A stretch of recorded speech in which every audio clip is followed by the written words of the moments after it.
But right now, one thing that drives my passion is that if you go to Ewing Young Park to this day, there's nothing about Ewing Young whatsoever, except the sign that says, "Welcome to Ewing Young Historical Park." It's a great park. I mean, I love Park and Rec.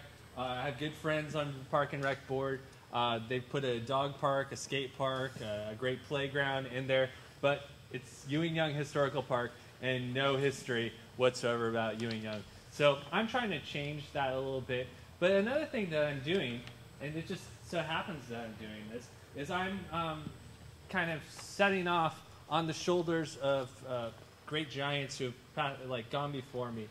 Basically, what I'm showing you and talking about tonight wasn't made by me. All these boards, like presentation boards, were not made by me. They were made by some local historians named Betty and Jean Comfort in Newberg, and they're retired now. They've been retired many years.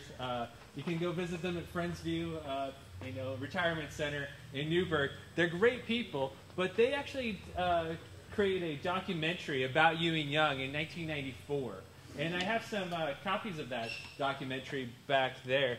And basically, they got really excited about Ewing Young, created this documentary on Ewing Young, went around, and then they got tired, and they retired, and there was nobody to really take on their mission or take on their education until really I came along here. And that's what I'm doing. I'm standing on great people who came before me, and I appreciate them. I want to show you some of their work, tell you about the documentary that they made, but also just go around correcting the great error that we have a park in Yamhill County called Ewing Young Park, and if you ask the average person on the street, they don't know who Ewing Young is, even in Ewing Young Park.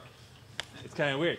The other thing you should know about me is my name is Gary Linhart, and for a job, I teach U.S. history to high schoolers at a small school in Newberg called Veritas. And so I'm just trying to show my students that history does matter, and that doing things like this is fun. It's absolutely fun, and this is the kind of thing I'm going to do the rest of my life, going around and making sure history matters to normal people in real places. So that's what I'm doing tonight. I just get to share some great stuff with you. And one thing I want to do is I want to just kind of go over this brochure with you and share that with you, and then kind of show you some highlights with the boards. I know you can't see the details of the boards from where you're sitting, but they'll be around afterwards. And if you want to ask any questions or peruse some of the cool things that the Comforts put together in detail, I'd love to show it to you and just kind of show off their work on all of that. But Ewing Young raised horses and cattle and grew wheat. And Ewing Young also finished that sawmill over the falls of Chehalem Creek and operated a trading post, general store, and bank for his neighbors. The Chehalem Valley, and specifically Ewing Young Park, became the site of the first successful and independent American enterprise in the Oregon country that survived the dominance of Fort Vancouver. So let me say one thing. I didn't bring a big, huge map of Newberg, and I should have, to project on that wall there and show you where Ewing Young Park is in Newberg. However, if you're going on 99W, and you're going to that old part of downtown Newberg, and you're heading toward Fred Meyer, you're heading toward Portland, you're heading east. Look for a little Chinese restaurant called Lucky Fortune. It's kind of orangish, reddish, and it's right on a street called Blaine in downtown. And that street is the only street downtown that has railroad tracks going right through the middle of it. You go south on Blaine Street and go all the way until it turns into gravel. It'll go into a gravel parking lot, and that's Ewing Young Park's kind of parking lot right there. Many people in Newberg have never actually been to that place. But yeah, if you go and find Lucky Fortune, Chinese restaurant, take a right, you can go right into Ewing Young Park. What I'm trying to assert, and try to make all of you be excited as I am, is that amazing Oregon history took place at Ewing Young Park. Amazing American history took place at Ewing Young Park.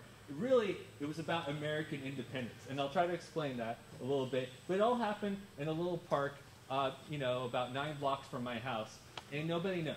So that's my thesis right there, to try to convince you to be as excited as I am about a park that nobody knows about. So here we go.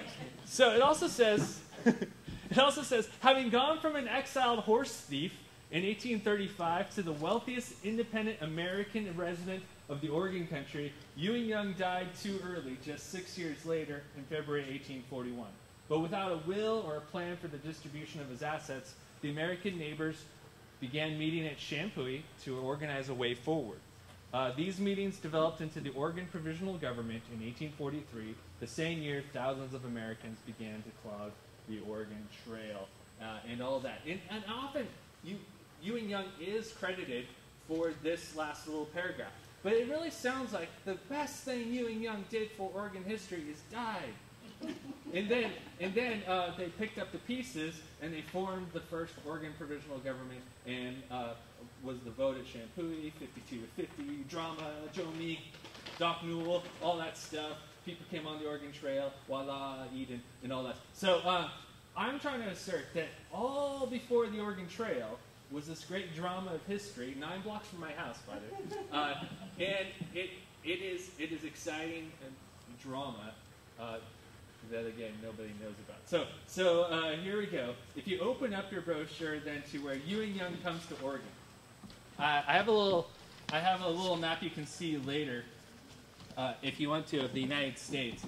And when Ewing Young comes to Oregon in 1834, or technically he comes to Yamhill County in 1834, 10 years before, the Oregon Trail is clogged in 1843 and in 1844. You got to remember that the United States is actually this right here, going to the Rocky Mountains, and that Mexico declares independence in 1821, but Mexico goes all the way up to what would be the southern border of Oregon today. And then this area right here is not technically Oregon. It's under a joint occupation treaty status with the Brits.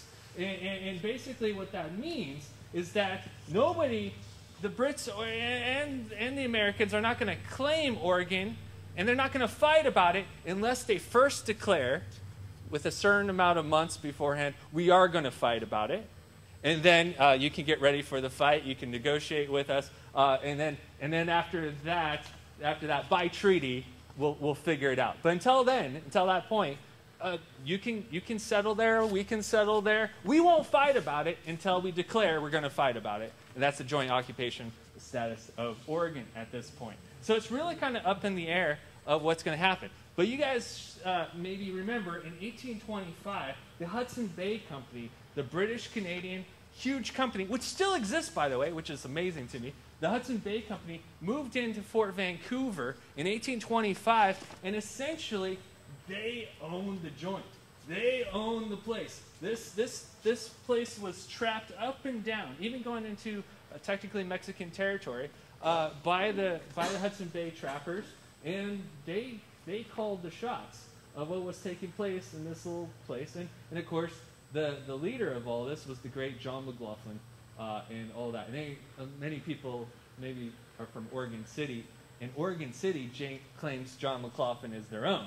And later on, in the 1850s, John McLaughlin does move to Oregon City, and Oregon City has sold the deal that John McLaughlin was the great father of Oregon, and that got sold in the early 1950s, and we even made by legislation John McLaughlin, the father of Oregon. And what we need to know is before all that, he worked for a British company, the Hudson Bay Company. And here's what you got to believe, and this is for my story to work out and to be exciting, okay? Just for a second.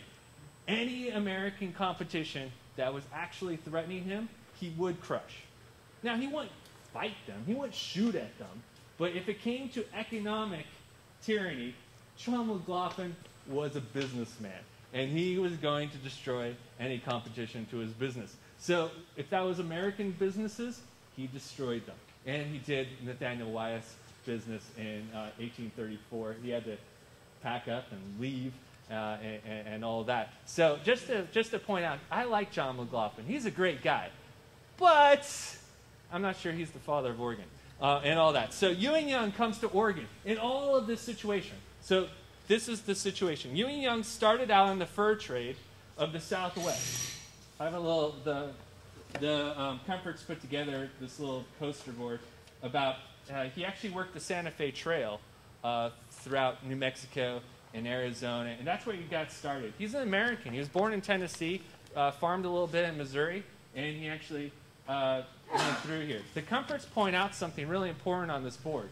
It says, there is no picture of Ewing Young. People who knew him said he was 6'2" tall, maybe looked something like this. Your imagination can help out a little bit. We do have a photograph of his son, and people said he looked a little bit like his son. But here's a sad little part of all this stuff. One of the people he worked with in the Southwest trade was a guy named Kit Carson. Kit Carson became famous as an Indian fighter and working for the United States government, fighting Indians. Ewing Young did fight some Indians. I won't lie to you. He did fight some Indians. But Kit Carson became famous for crushing Indians. But we have his image. There was like kids who played Kit Carson when they were kids. They grew up with this idea of cowboys versus Indians, and I want to be Kit Carson, and that all the stuff. But part of that was we got an image of the guy. He's easily to package and sell. But because there is no photograph of Ewing Young, he's very hard to package and sell. So here's a lie that I don't want you to believe. Just because we can't see somebody means they're forgettable.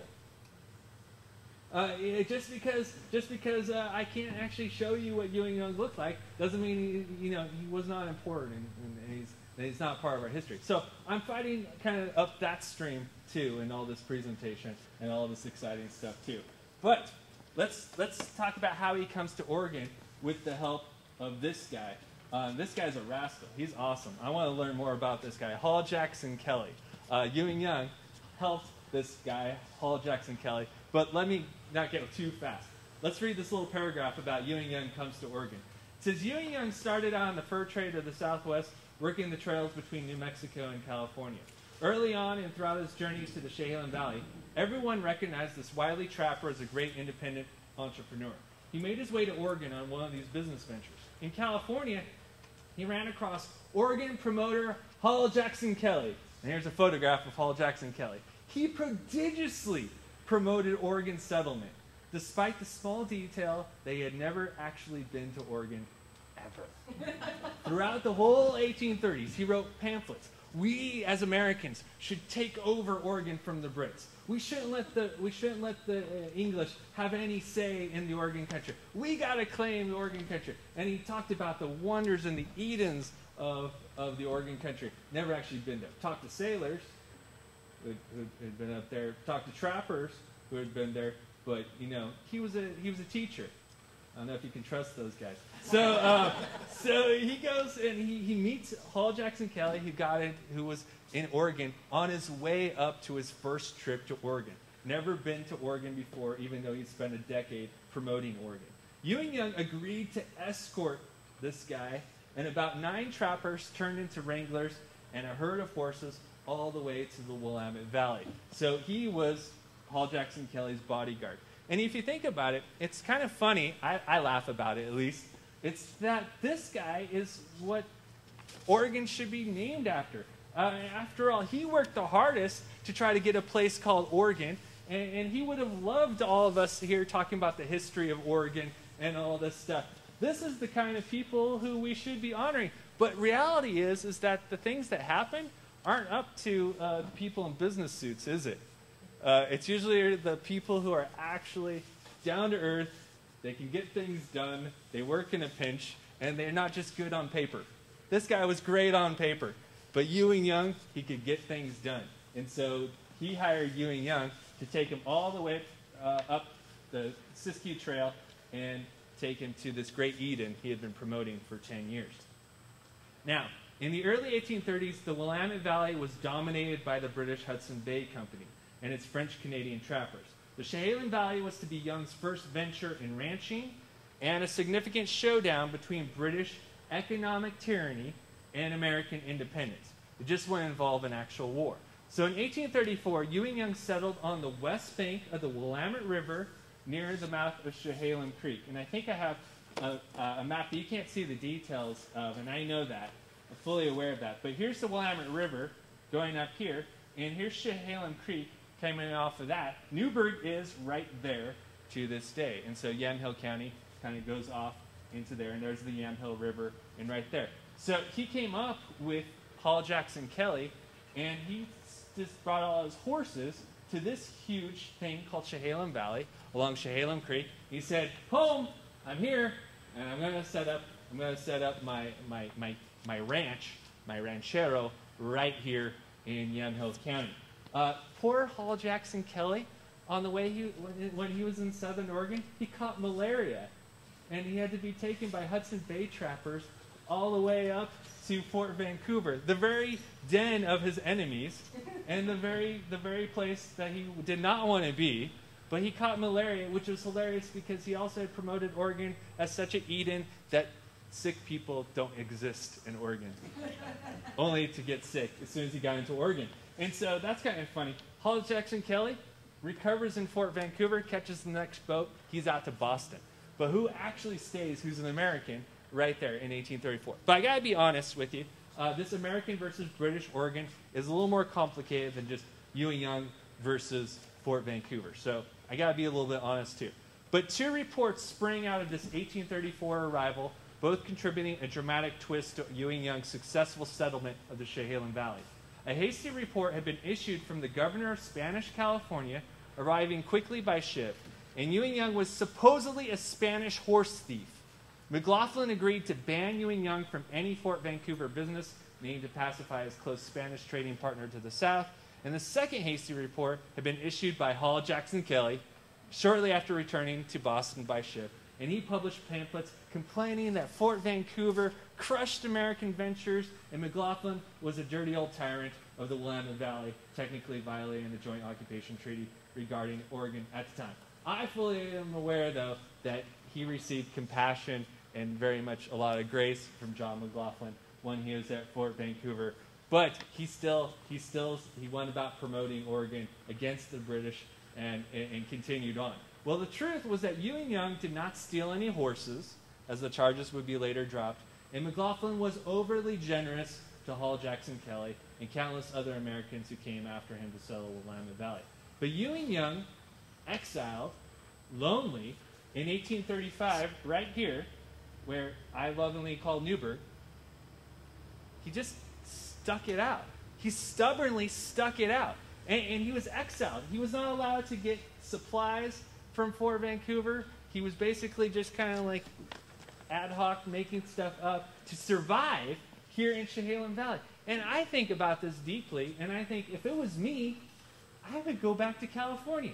He had been working in California. In fact, I have letters from Ewing Young over there that he thought of starting a mill in L.A.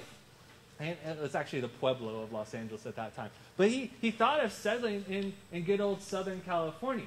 But there must have been something about Yamhill County which made him say, I'm going to stick this out. I love this place, and I'm going to stick this out. This is going to be my home. Who cares about the consequences? And he sticks it out in that place. It kind of reminds me about other entrepreneurs who came up from California to start up something difficult. And they could have gone back to California and just had an easy life, but they decided to come to a little place called Yamhill County and stick it out because they loved it here. I'm thinking of people like David Lett and Dick Erath, who thought of like, oh, I can grow a type of grape that's going to be impossible to grow consistently and safely. But I'm going to stick it out because going back to California and doing the easy thing and all of that, that's not what I'm going to do. I'm going to start a whole empire up here in the Chehalem Valley and in Yamhill County. And that's what they did. Ewing Young was just like that kind of gritty entrepreneur who's going to stick it out despite the obstacles. So here's my next favorite part of the story, and it's just the truth. Sometimes history is better than fiction. But here's the deal. In 1836, he gambled. Ewing Young gambled. It says this: Courtney Walker, a former employee of the failed Fort William, an early unsuccessful American attempt to compete with the British fort, later recalled. And this is Courtney Walker right here, and that's Nathaniel Wyeth, an American who tried to go up against Fort Vancouver and failed. He was crushed. And unlike Ewing Young, he gave up and moved back east. But Courtney Walker stayed behind to kind of clean up after Nathaniel Wyeth. And this is what Courtney Walker remembered. And he remembers and witnessing all this. But as Ewing Young was a man of strong natural mind and great determination, and withal industrious and enterprising, he resolved to go at something to make a better and more independent living. And he resolved to erect a distillery, a whiskey business. And Fort Vancouver refused to make alcoholic beverages, so Ewing Young saw an opportunity to break the fort's chokehold on commerce. Also in 1836, Ewing Young did start constructing his sawmill.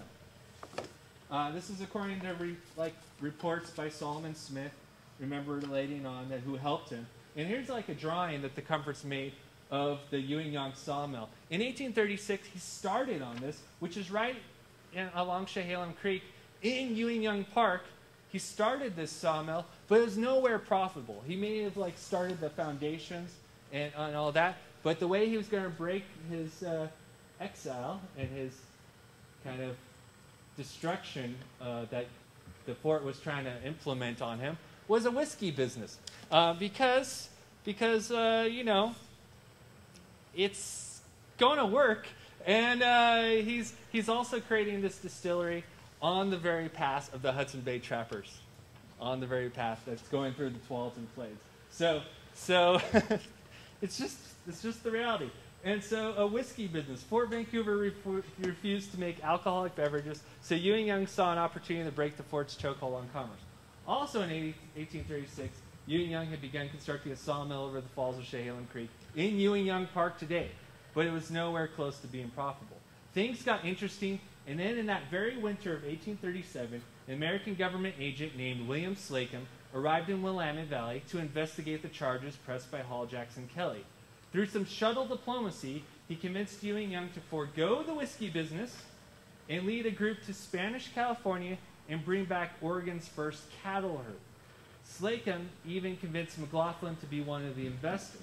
With even Fort Vancouver needing more cattle, Ewing Young found a less controversial way to break the British chokehold on Chehalem Valley commerce, and he did.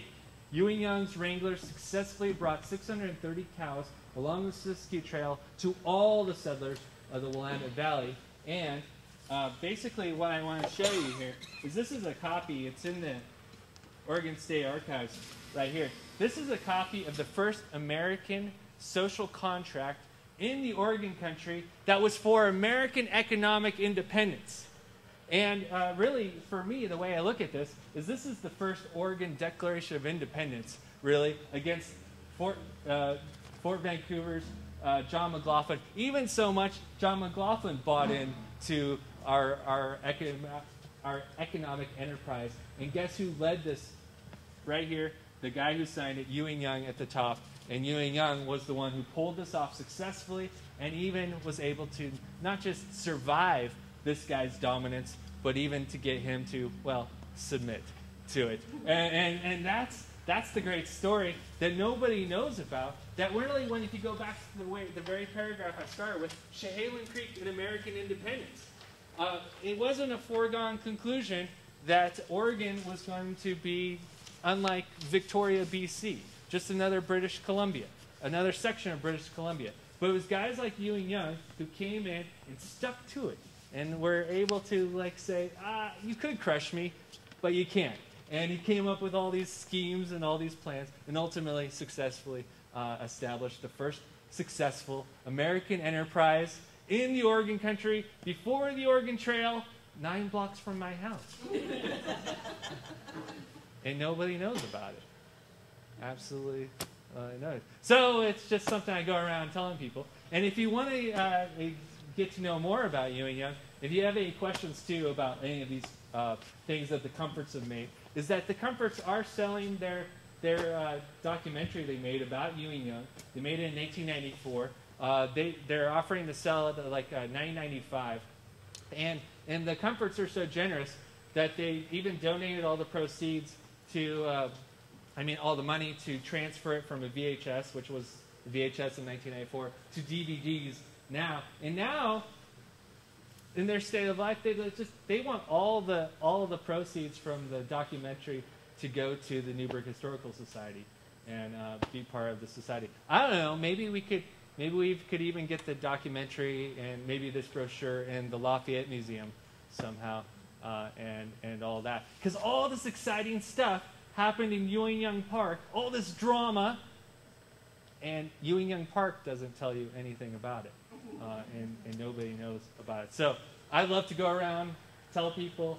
In fact, if you want to help me out, give these brochures away. Don't keep them, and I'm not going to be offended at all. Just give them away and give them to somebody else, and it's all about Ewing Young. Yeah? Tell us what he died of. I know, but do you know? Well, he died of medicine, of trying to deal with his probably acid reflux. That's exactly right. Yeah. He had a bad case of indigestion, and the medicine he was taking was killing him rather than helping him. Yeah. Sidney Smith, who was one of his hired workers at that point, didn't want to be blamed for his death.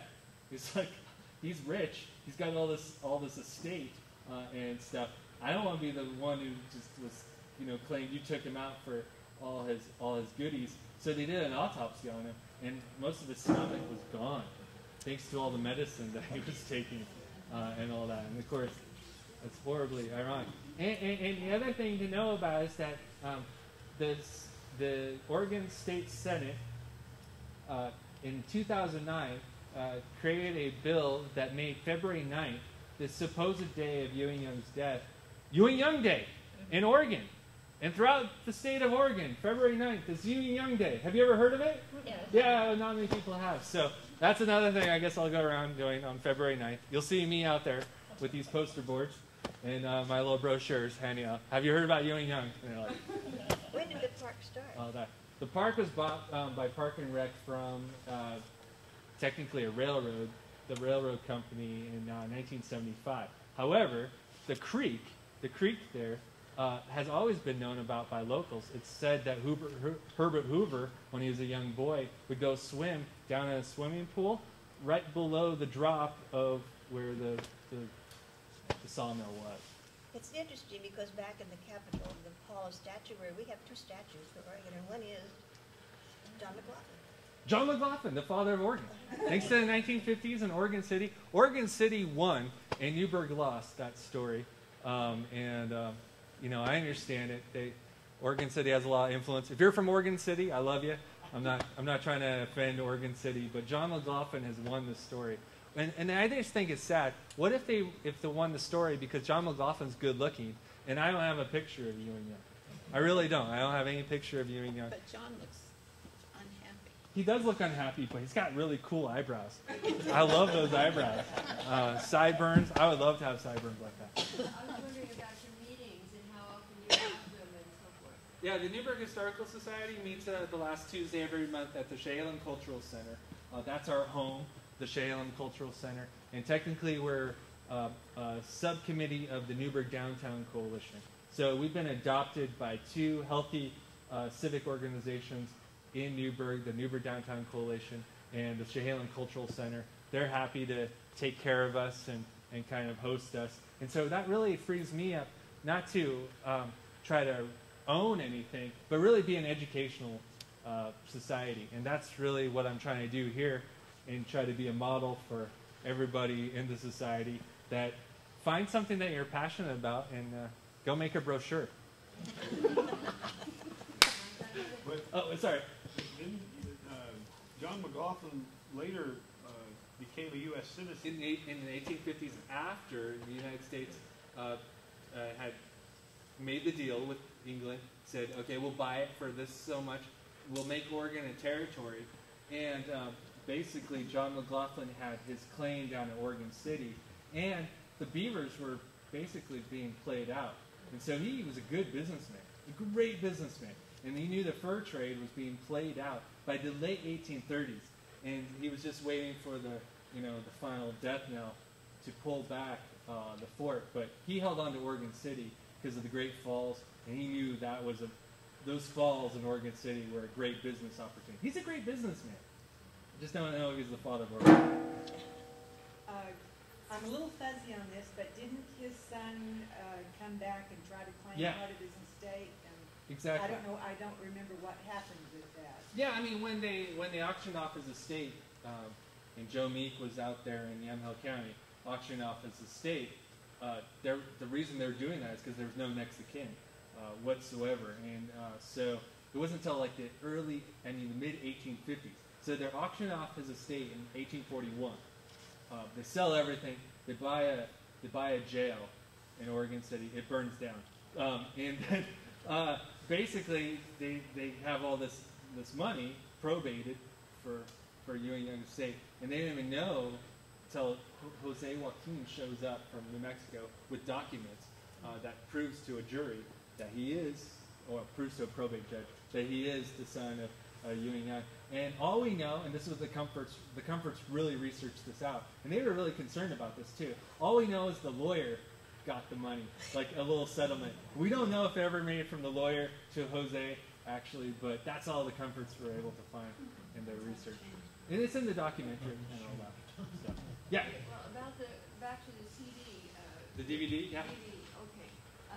You had those for sale over there at the cultural center then, or are you just talking, you're just running? I'm around hawking them right now, Okay, and that's what I was just wondering. we can find places for them to be over time, and we'll make a little display case and have the DVD and the brochure and all of that. But right now, I'm just going around and hawking them. Now, didn't the Comforts do another story about the Oregon Trail? Yeah, you're absolutely right.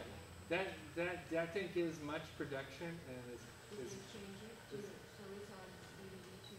no, that one I don't know what stage of production it made it to, but you're right. They actually had two career projects, one on the Oregon Trail and Ewing Young. But the Ewing Young one took most of their passion and time.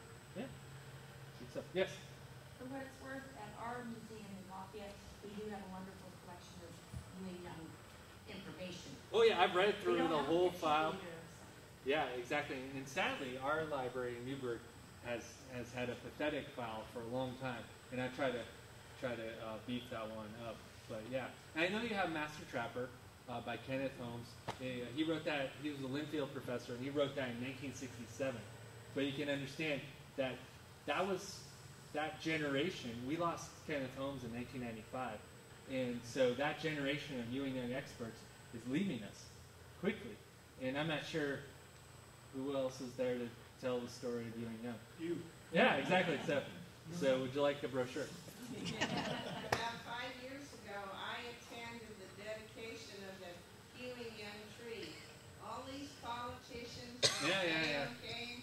There was a great big white tent. There was wine tasting, fancy hors d'oeuvres, and a small little plaque put by the tree.